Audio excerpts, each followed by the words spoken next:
bodies stacked like firewood, civilians executed in town squares, enemy soldiers who refused to surrender, ever. And that was just the first week. When General George S. Patton landed in Sicily in July 1943, he expected a tough fight. What he found was so brutal, so unexpected, that it shocked even the hardest veterans of the Allied command. Some of these discoveries changed how the Allies fought the rest of the war. Others were kept classified for decades. Today, we're revealing 18 things Patton witnessed in Sicily that left the Allied forces absolutely stunned. Before we dive in, make sure you're subscribed and hit that notification bell. We've got incredible history content coming your way. Number 12 will completely change how you see World War II. Let's get into it. Operation Husky, the Allied invasion of Sicily in July 1943, was the largest amphibious operation attempted up to that point in the war. Over 160,000 troops hit the beaches, expecting fierce German and Italian resistance. Patton commanded the U.S. 7th Army, while British Field Marshal Montgomery led the 8th Army. What neither commander anticipated was how Sicily would become a preview of the horrors still to come in the European theater. The island revealed the true nature of Axis brutality, the complexity of Italian politics, and the psychological toll of total war. Patton, known for his aggressive tactics and controversial personality, saw things in Sicily that even he wasn't prepared for. Let's explore what shocked the Allies during those brutal summer months of 1943. Number 18. Italian soldiers surrendering by the thousands. Within the first 48 hours of the invasion, something unexpected happened. Entire Italian units surrendered without firing a shot. Patton watched as thousands of Italian soldiers simply walked toward Allied lines with white flags, hands raised, desperate to be captured. They weren't demoralized or cowardly. Many openly said they had no interest in dying for Mussolini's failing regime. Some Italian officers actually apologized to American commanders for the political situation that forced them to fight. Patton had expected fierce resistance from battle-hardened troops. Instead, he found men who'd been betrayed by their government, undersupplied and abandoned by their German allies. The mass surrenders created a logistical nightmare. Processing tens of thousands of POWs wasn't in the invasion plan, but it revealed something crucial. Italy's will to fight was collapsing, and the Axis alliance was fracturing from within. Number 17. German SS units executing prisoners. While Italian forces surrendered, German SS units did the opposite. They fought with fanatical intensity and showed no mercy. Patton received reports of massacred American and British prisoners. In several instances, captured Allied soldiers were lined up and shot after surrendering. The SS operated under different rules than the regular Wehrmacht, viewing captured soldiers as expendable. Patton was furious. He'd fought in World War I where, despite the horror, certain rules of war were generally respected. This was different. The SS represented a new kind of warfare where Geneva Conventions meant nothing. When Patton's intelligence officers showed him photographic evidence of executed prisoners, he made a controversial decision. He issued informal orders that SS prisoners should expect no special treatment. This created moral complications that would haunt the Sicily Campaign. Number 16. Civilian casualties on a massive scale. The strategic bombing campaign that preceded the ground invasion devastated Sicilian cities. When Patton entered towns like Palermo and Messina, he saw civilian casualties that shocked even hardened combat veterans. Entire families buried under rubble, children orphaned and wandering streets alone, elderly people dying from untreated wounds because hospitals were destroyed. While Patton understood strategic necessity, the sheer scale of civilian suffering affected him. He wrote in his diary about seeing a dead mother still clutching her infant in a bombed-out church. Allied propaganda emphasized liberating Europe, but in Sicily, liberation came at a devastating cost to innocent people. Patton ordered his troops to provide whatever medical aid and food supplies they could spare to civilians, but it was never enough. The civilian toll in Sicily foreshadowed what would come in the bombing campaigns over Germany and Japan. Number 15. Mafia collaboration with Allied forces. One of the most surprising discoveries was organized crime's role in the invasion. The Mafia, suppressed under Mussolini's fascist regime, saw the Allied invasion as an opportunity. Sicilian Mafia leaders provided intelligence on German positions, sabotaged Italian defenses, and guided American troops through difficult terrain. Patton's intelligence officers reported that certain villages surrendered immediately because local mafia bosses had already negotiated terms.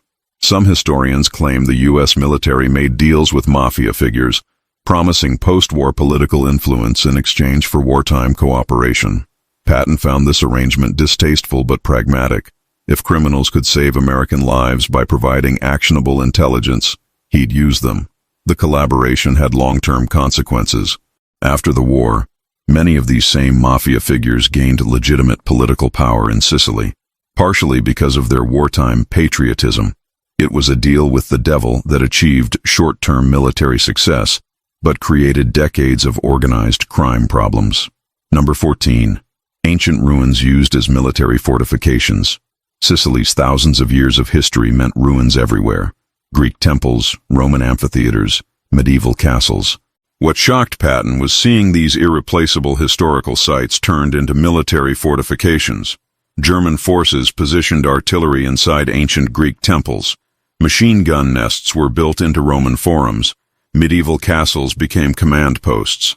Patton, who considered himself a student of military history and believed in past lives as ancient warriors, was horrified at this destruction of heritage. He issued orders that American forces should minimize damage to historical sites whenever tactically possible.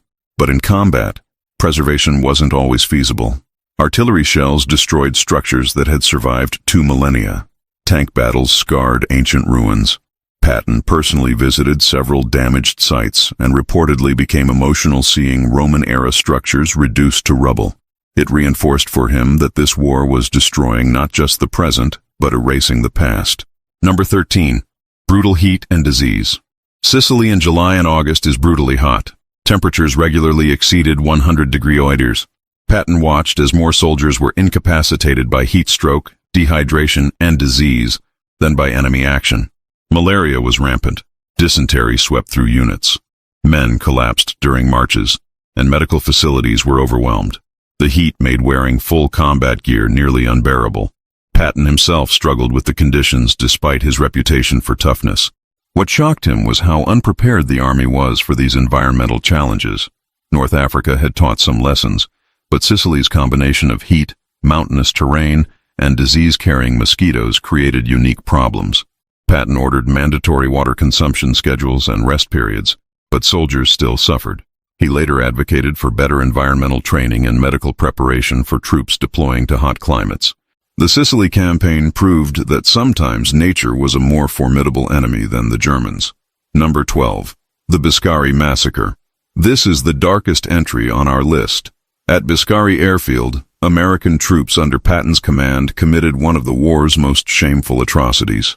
After intense combat and discovering executed American prisoners, U.S. soldiers murdered approximately 76 Italian and German POWs who had already surrendered.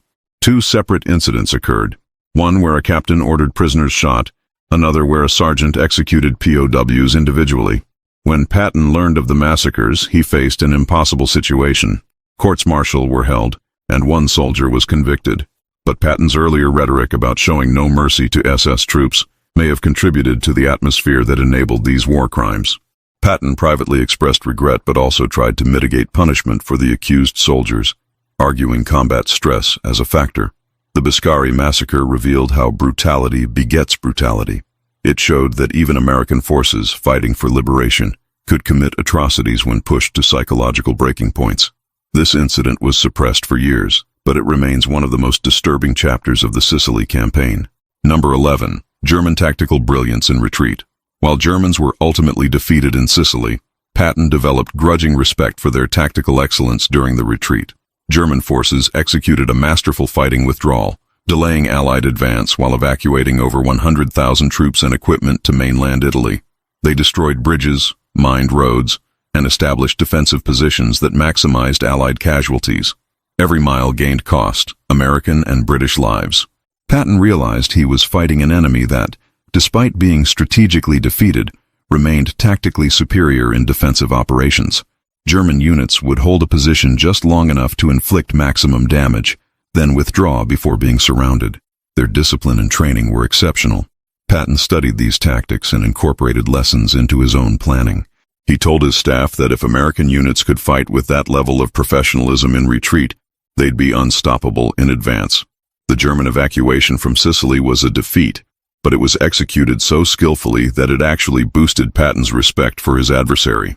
Number 10. Psychological breakdown of soldiers. Sicily was where Patton encountered widespread combat fatigue, what we now call PTSD. He saw soldiers who'd been model troops suddenly unable to function. Men would shake uncontrollably, become catatonic, or break down crying.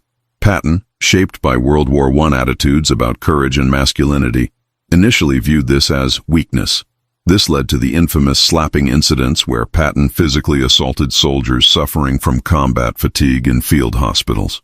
But as the campaign continued, even Patton began to recognize that psychological casualties were as real as physical wounds. He witnessed the cumulative toll of constant combat, the sleeplessness, the witnessing of friends dying, the constant threat of death. Units that landed in July were psychologically shattered by September. Patton never fully accepted combat fatigue as a legitimate medical condition, which led to his greatest controversy. But Sicily forced him to confront that war breaks minds as surely as it breaks bodies. Number 9. Italian civilian resistance to liberation. The Allies expected grateful Sicilians welcoming liberation from fascism. The reality was more complicated. While some villages celebrated American arrival, others were hostile or indifferent. Patton encountered civilian resistance that ranged from non-cooperation to active sabotage. Why? Several reasons. Some Sicilians genuinely supported Mussolini's regime. Others resented the destruction Allied bombing had caused. Many were simply exhausted and wanted all armies, Allied or Axis, to leave them alone. In some towns, German propaganda about American brutality had taken root. There were incidents of civilians firing on American troops, hiding German soldiers, or providing false intelligence. Patton realized liberation wasn't the simple narrative presented in Allied propaganda. These were real people with complex loyalties, caught between competing forces, trying to survive. The experience taught Patton that winning militarily and winning hearts and minds were different challenges requiring different approaches. Number 8. Inadequate Allied coordination. One of Patton's biggest frustrations in Sicily was the lack of coordination between American and British forces. Field Marshal Montgomery's 8th Army and Patton's 7th Army were supposed to work together, but often competed instead. Montgomery received priority for supplies and objectives, relegating Patton to a supporting role. Patton watched as communication failures, conflicting orders, and national rivalry hampered operations. In one instance, British and American units nearly fired on each other due to poor coordination. The rivalry between Patton and Montgomery became legendary and sometimes bordered on childish. Both men wanted to be first to reach key objectives, regardless of strategic sense. This shocked Allied commanders who expected professional cooperation. General Eisenhower spent considerable energy managing these egos rather than fighting Germans. Sicily revealed that coalition warfare created unique challenges, and personal ambitions could undermine military effectiveness. The lessons learned here informed better coordination in later operations like D-Day. Number 7. Looting by Allied soldiers. Patton discovered that American and British troops were systematically looting Sicilian homes and businesses. Soldiers took valuables, food, wine, and personal possessions from civilians. Some justified it as spoils of war, others as compensation for combat risk. Patton was appalled. While he demanded aggressive combat tactics, he also believed in military discipline and proper conduct. Looting undermined the Allied claim of liberation and turned potential allies into resentful, occupied people. He issued strict orders against looting with severe punishments for violators. Some soldiers were court-martialed, but enforcement was difficult. Troops spread across hundreds of square miles couldn't be constantly monitored. Officers sometimes looked the other way, especially when their own units were involved. The looting problem revealed how war erodes moral standards. Even disciplined armies commit crimes when oversight is limited and combat stress is high. Patton's attempts to stop looting were only partially successful, and it remained a problem throughout the Italian campaign. Number 6. Medieval defensive terrain. Sicily's mountainous terrain and ancient defensive positions shocked American commanders trained in mobile warfare. Towns built on hilltops, narrow mountain passes, and limited roads negated American advantages in armor and mechanization. Patton watched his tanks become useless in terrain where only infantry and mules could operate. Germans and Italians turned medieval castles and mountain positions into modern fortresses. Every ridge had to be assaulted. Every town required house-to-house fighting. This was warfare that hadn't changed since ancient times. Infantry climbing steep slopes under fire, vulnerable and exposed. Patton's preferred strategy of rapid armored thrusts was impossible in much of Sicily. He had to adapt to grinding infantry warfare where yards were measured in casualties. The experience influenced his later campaigns. When planning operations in France and Germany, Patton always considered terrain carefully, remembering how Sicily's geography had negated technological superiority. Number 5. Fascist propaganda still effective. Even as Allied forces advanced, Patton was surprised to find Mussolini's propaganda still influenced many Sicilians. Posters of Il Duce remained on walls. Some civilians genuinely believed fascist rhetoric about American barbarism and Jewish conspiracies. Fascist youth organizations had indoctrinated young people for over 2 decades. Patton encountered teenagers who parroted fascist ideology despite their nation collapsing around them. This wasn't stupidity. It was the result of systematic propaganda from childhood. Schools, media, and community organizations had all reinforced fascist messages. Breaking that indoctrination wasn't accomplished by military victory alone. Patton reported to Eisenhower that winning the war militarily was one challenge. Winning the peace required deprogramming entire populations from fascist ideology. This realization informed Allied post-war occupation policies. Simply defeating Axis powers wasn't enough. The underlying ideologies had to be systematically dismantled through education and cultural reform. Number 4. Incompetence of Italian military leadership. While Italian soldiers often fought bravely, Patton was shocked by the incompetence of Italian military leadership. Officers with no tactical training made disastrous decisions. Communication systems were archaic. Supply chains were chaotic. Orders contradicted each other. Patton captured Italian command posts and found operational plans that were militarily absurd. Units ordered to defend indefensible positions with inadequate supplies, contradictory directives issued simultaneously, and no coherent strategy beyond hold at all costs. Some Italian generals were political appointments with no military experience. Others were competent but hamstrung by Mussolini's interference and lack of resources. When Patton interrogated captured Italian officers, many openly admitted their leadership was catastrophically bad. They'd known defeat was inevitable, but were ordered to fight anyway. This wasn't the legendary Roman military tradition. This was a hollow dictatorship sending men to die in unwinnable situations. The experience reinforced Patton's belief that competent leadership was the difference between victory and defeat. Number 3. Advanced German weapons technology. Sicily was where Allied forces first encountered certain German weapons that shocked American commanders. Tiger tanks with armor that standard American shells couldn't penetrate. MG-42 machine guns with rates of fire that devastated advancing infantry. Naval-Werfer rocket artillery that created psychological terror. Patton saw American tanks burning because German armor was simply superior. He watched infantry attacks shredded by German machine guns. The technological gap was alarming. American industry produced quantity, but German engineering often achieved superior quality. Patton immediately sent reports demanding better anti-tank weapons, improved armor, and tactical changes to counter German technological advantages. The experience in Sicily directly influenced American weapons development. The urgency of Patton's reports contributed to accelerated programs for improved tanks and anti-tank weapons. But until those arrived, American soldiers paid in blood for technological inferiority, a harsh reality that Patton witnessed firsthand in Sicily. Number 2. Evidence of Holocaust atrocities. While the full scope of the Holocaust wasn't yet known, Sicily provided early evidence of Nazi atrocities against Jews.